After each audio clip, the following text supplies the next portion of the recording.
Guys, so then I had this massive epiphany about how slight and miserable my sister is. I've got the perfect idea. What kind of idea? Well, just watch closely. The most beautiful white dress, like one she would wear in a carriage on the way to get married, Jessica suggested with a wave of her hand that might as well have been for Joe. As she opened it, while still clutching onto my hand, she glanced around at the guests and said proudly, "Does anyone fancy taking my sister off our hands?" Not very well educated and not far off getting along in years, is she? After these words, the sister looked over with a smug, almost maliciously smile. Still, she hadn't fully realized the amount of wrong she was doing. The atmosphere in the room changed quickly with the blunder she had just made. Whispers flittered through the room, and those sitting across from Jessica began to give her frosty glares. But unaware, Jessica tightened her grip on the microphone one more time. "Come on, sister, you need to sell yourself more. There are plenty of handsome doctors here. You really don't understand what you've done, do you?" Huh. In the next moment, an unexpected major incident occurred. My name is Emily Nichols, a plain 29-year-old working adult. I don't have any particularly outstanding features, except for one unusual fact. After graduating from middle school, I pursued a career in law and obtained my attorney's license. I have a sister named Jessica, 2 years my junior. She's charming in appearance and sociable by nature, so she has always been treated specially by our family. I am not particularly noticeable in appearance, just plain, and I fit within the average range in terms of style. Moreover, I am not especially charming, so I was never much cherished by my family or relatives. I hardly felt any affection and was rather treated coldly within our home. I couldn't compete with Jessica's natural charm, and she monopolized our parents' passionate love. On the other hand, all I received were harsh looks. I worked as hard as I could in my studies, earning good grades in the hope of attracting even a little attention from my family.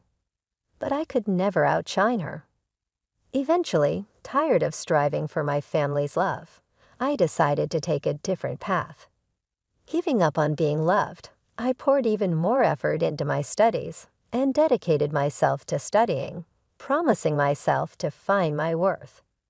Deepening my knowledge gave me confidence, and my efforts led to visible results. I hoped that the success I achieved through academics would one day lead to a word of praise from my parents. Holding on to this faint hope, I continued to sit at my desk in my study until late at night. Throughout my middle school years, I always maintained the top spot in my class and outpaced the other students in every test. Despite this, not once did I receive words of praise from my parents during those long school years. Instead, I was often met with what felt like reproach for my grades. It's not just about being at the top. You need to get nearly perfect scores in every subject. Yes, even if you score 95% in science, it's not perfect. But this recent exam was really difficult. Excuses again and again. Your insufficient efforts are why you end up with such results. Mother's voice had a sharpness like ice. It's truly disagreeable. Are you intending to flaunt those less than perfect grades? All I could do was apologize. "Yes, I'm sorry," I murmured softly. No matter how much time and effort I invested, my results never matched my parents' idea of perfection. They never acknowledged my efforts. Any score less than 100% was just a reason for reprimand. But more than my parents' coldness, my sister Jessica's seemingly innocent words hurt more. "Oh, sister, you're not getting lectured again, are you?" She entered my private space without permission and smirked at my report card. Good grades and still scolded. That's sad. I get praised for barely passing. Did you come here just to say that? I was worried maybe you were down again, but I didn't expect such a cold reception. Jessica feigned concern with her words. "If you were really worried, you wouldn't speak to me like that," I retorted. "See, that's your problem. You're always like this, so standoffish. That's why Dad and Mom don't show you love. It's because of that." Jessica's gaze was as cold as ice as she looked down on me with unmistakable contempt. For a brief moment, that attitude was palpable even from her departing figure. After she left, the sound of her cheerful laughter with our parents could be heard from the living room. I should have been accustomed to this kind of situation by now, but the sadness that suddenly welled up couldn't be contained, and tears naturally streaked down my cheeks. I had told myself over and over that I didn't need my parents' expectations, that I wouldn't be swayed by Jessica's words. Despite that resolve, my emotions betrayed me, and tears fell freely. In my hand was the report card, now crumpled beyond recognition, wrinkled within my clenched hand. I resolved again to stand on my own, to break free from this suffocating family environment, and I determined that excelling in my studies and enhancing my abilities was essential for that escape. From that moment, I threw myself into my studies with even greater zeal than before. One day, as the autumn breeze swept through the classroom windows, I received an unexpected announcement from my father. "Emily, you will not pursue high school, but will immediately start looking for a job," he stated coldly. I was at a loss for words, unable to mask my confusion. "Why would you say something like that?" I asked with an expressionless face. My father replied, "Further investment in you is unnecessary. If you want to go to high school, pay for it with your own earnings. If that's impossible, then you have no choice but to give up. But I'm still in middle school. Work opportunities are limited for me. How am I supposed to?" My protest fell on deaf ears. "Then you must resign yourself to this. After discussing it with your mother, we've decided to concentrate our finances on Jessica. We can't afford to spend more on you," he declared definitively. "That's not fair." I screamed internally, but my father's decision was unshakable. His abrupt words seemed to drain all the color from the world around me, painting my world in shades of gray. The faces of my mother and sister, who stared at me as I stood frozen, bore smiles that were uncomfortably unhidden in their glee. I understand much more now. For example, there were options to cover high school expenses, such as finding schools that offer tuition waivers or gaining scholarship information. However, back then, without the knowledge to access such information, I was simply devastated by the closure of my path to further education. Since that day, my passion for learning faded rapidly. The praises of my homeroom teacher, who had always admired my grades, rang hollow, and the lack of tension about education at home made my prospects of advancing to higher education even more hopeless. Eventually, I stepped into the next stage of my life, working at a local factory immediately after graduation. At the time, I was not yet of age to live independently and support myself. Therefore, until I reached the age of 18, I continued to work as hard as I could. My salary from the job was primarily contributed to the household, and the meager amount I kept for myself was saved for the future. Those difficult days felt like crawling through an endless tunnel. On my 18th birthday, I finally left that house, leaving a single letter for my family. With my decision in my heart, I walked away from that home that now only existed in my memories. The family's reaction afterward was, ironically, as if I had never existed. Complete silence without a single phone call or letter. Initially, living apart from my family caused me heartache, and the loneliness cast a shadow over my days. However, as time passed, the loneliness gradually eased with the business of work. Since moving out and starting an independent life, the stress I had felt at home disappeared, and I began to experience a mental spaciousness I had never felt before. This newfound peace of mind reignited a new enthusiasm within me. I regained my former passion for academia and decided to start learning anew. As I began to study again after a long hiatus, I started with the basics, reviewing them diligently. The joy of learning filled my heart once more, and before I knew it, I was continuing my studies with ease. After that, I started to delve into high school textbooks and simultaneously began extensive reading. During my reading journey, I became fascinated by books on law, which sparked a profound interest in the legal profession. With my education having ended in junior high, the career of a lawyer seemed distant. Yet I serendipitously learned about the preliminary examination system. This system presented a possibility, even for someone with my educational background, to take the bar exam. With this new information, my dedication to studying intensified. I utilized every possible moment at home and even during short breaks at work. I was committed to memorizing legal terms during lunch and ensuring that my preparation for the bar exam never waned. The workplace was populated with individuals from the generation above me, most of whom were around my parents' age. They saw my earnest efforts and united to support me. At the age of 23, I managed to pass the exam. After passing the exam, I left long-term employment at the factory and secured a position at a top-notch law firm. Following roughly 4 years of training there, I set out on my own to open my law practice. Now I spend my days contentedly serving as a legal consultant for a hospital. Yet sometimes, I ponder, what if I told my parents about becoming a lawyer? I wonder how they would react. Sometimes I harbor the hope that now I could meet the expectations they might have had. Nevertheless, I have not shared anything with them, and somewhere in my heart, I believe I will continue not to reach out to them. However, an unexpected reunion with my family came sooner than anticipated. One evening, after finishing work, I came home to find a message on my smartphone from my younger sister, Jessica, saying she was getting married.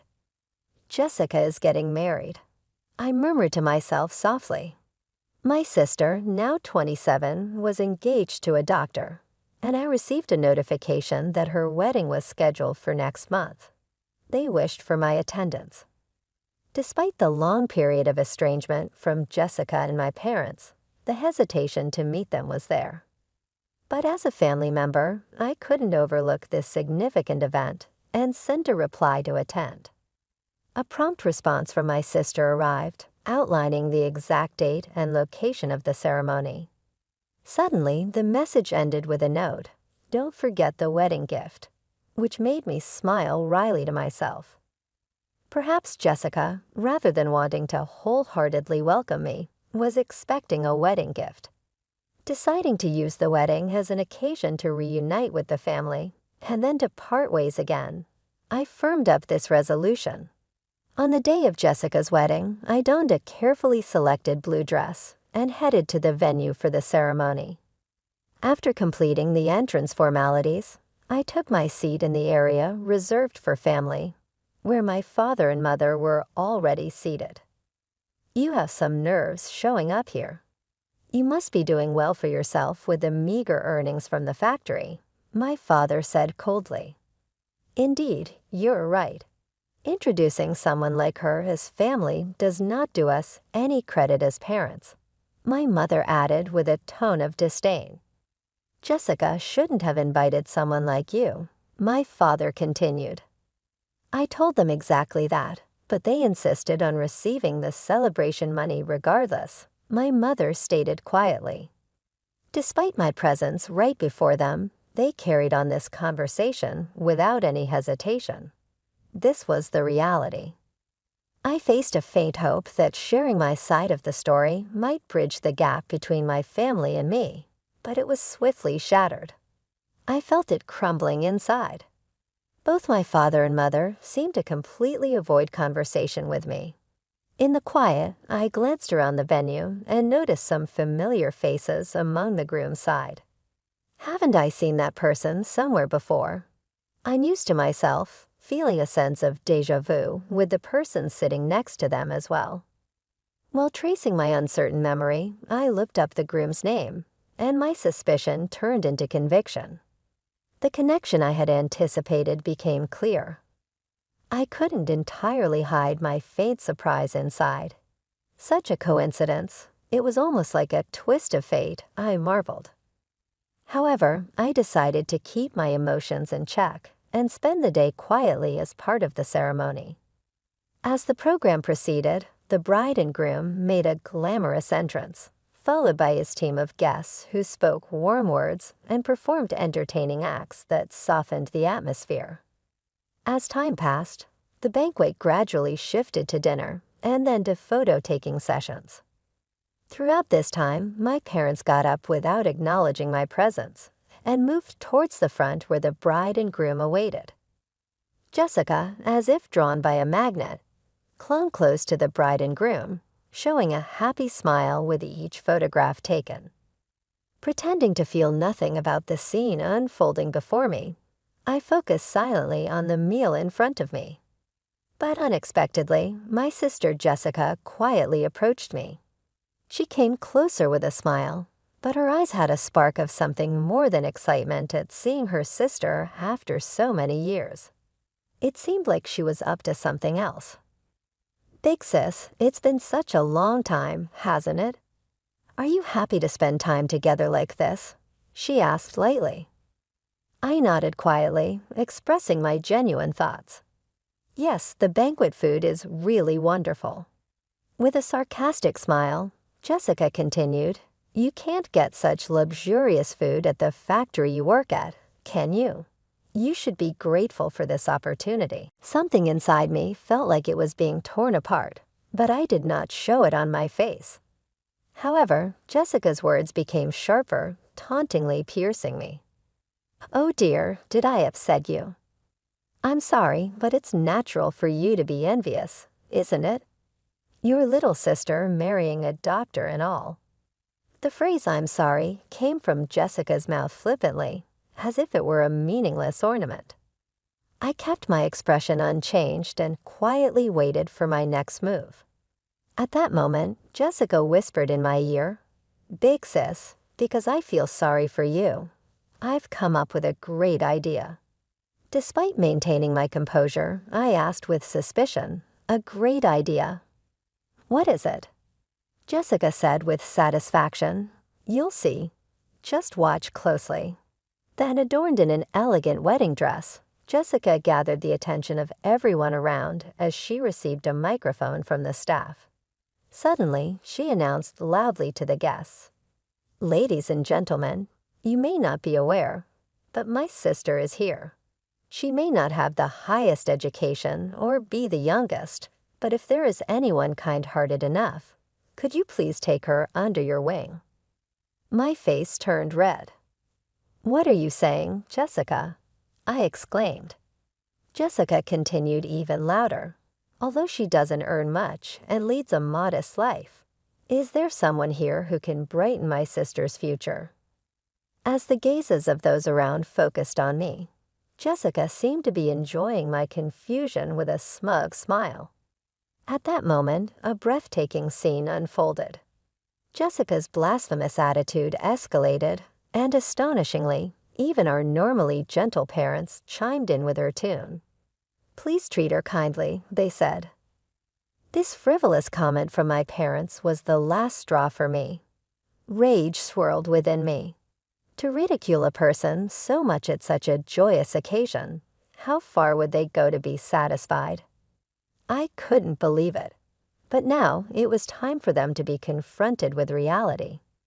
As the atmosphere around shifted and the murmuring in the venue gradually increased, Jessica, unaware that she was the center of attention, once again took the microphone, cheerfully calling out, "Emily, look, there are so many doctors gathered here. It's your chance." I maintained silence but conveyed a strong will through my somber gaze. "This is the end for you," I thought. Confused, Jessica could only respond with, "A." I continued more calmly towards her. You'll understand soon just how terrible your actions have been. Just as Jessica tried to make an excuse, the groom suddenly raised his voice to address the venue. Wait, please. Why are you leaving your seats? The venue was riveted by his voice. Looking towards the groom, it was evident that all his colleagues from work were standing up, heading for the exit. Even as the groom tried to stop them, a dignified man who appeared to be the hospital director spoke to the groom with determination. The recent remarks of the bride were so unpleasant that I'm in disbelief. I apologize, but we can no longer stay here. We will take our leave now. In response, the groom hurried to stop the hospital director, offering to take responsibility for her words and actions. Please wait. I admit her words were inappropriate. I'll speak to her directly and ensure she undergoes a serious change in awareness. However, the hospital director pointed out the gravity of the issue and revealed a background that the groom was unaware of. The crux of the problem isn't just that. Do you not know what kind of person her sister is? The groom, though confused, admitted, Eh? No, I only met her sister for the first time today, and all I've heard was that she worked in a factory after graduating from middle school. The hospital director could not hide his irritation at the groom's ignorance. Don't be ridiculous. Her sister is a respected lawyer and also serves as the legal advisor to our hospital.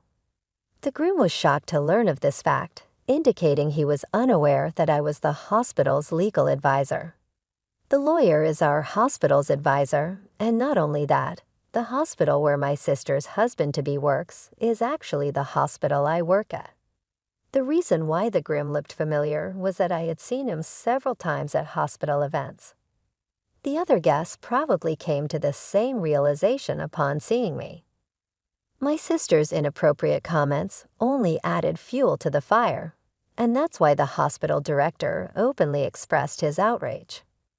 Although the groom himself is a member of the hospital's medical staff and has no direct relation to me, to the hospital director and other staff, the legal advisor is of significant importance. The groom's face turned even redder in an instant, and he stepped toward Jessica, raising his tone of voice in reproach. What on earth is this? Because of your carelessness, my reputation is now tarnished. Jessica stumbled over her words for a moment, then defended herself like a bewildered child. It's not like that. I truly had no idea that my sister was in such a prestigious position. The groom, growing more indignant, continued to reproach Jessica for her ignorance. Ignorance is no excuse. How can you speak so lightly and disrespectfully of your own sister? As a human being, your behavior is at the very bottom. You've truly lost sight of what's valuable. Jessica, desperately trying to elicit some understanding, pleaded, Wait a minute, listen. I have a good reason. However, the groom, without leaving room for her explanation, declared decisively, the withdrawal from the marriage itself. I have no interest in hearing your excuses. Our marriage discussion ends here. Shocked by his words, Jessica collapsed on the spot as if her soul had left her, her complexion turning deathly pale. Then, in a fit of anger, the groom disappeared from the wedding hall along with the guests present. As I was about to leave, I heard a desperate cry from my sister behind me. Please help me, Emily.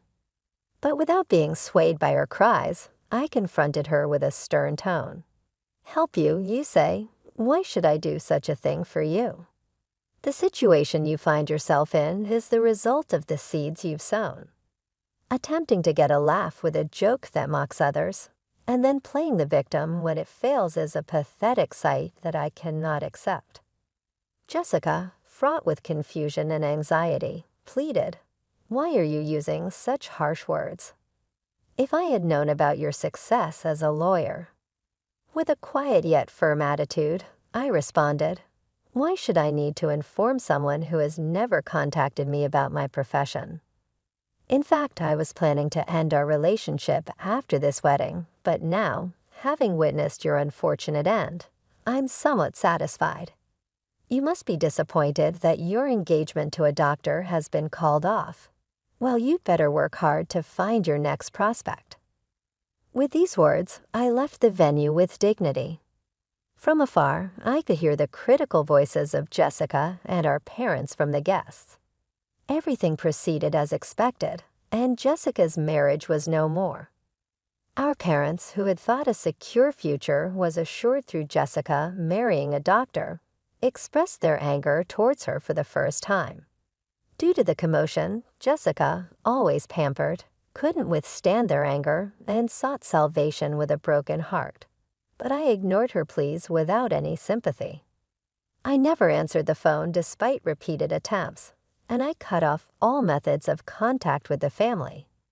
I heard that Jessica had quit her job, now without employment, estranged from our parents, and spending her days shut in at home.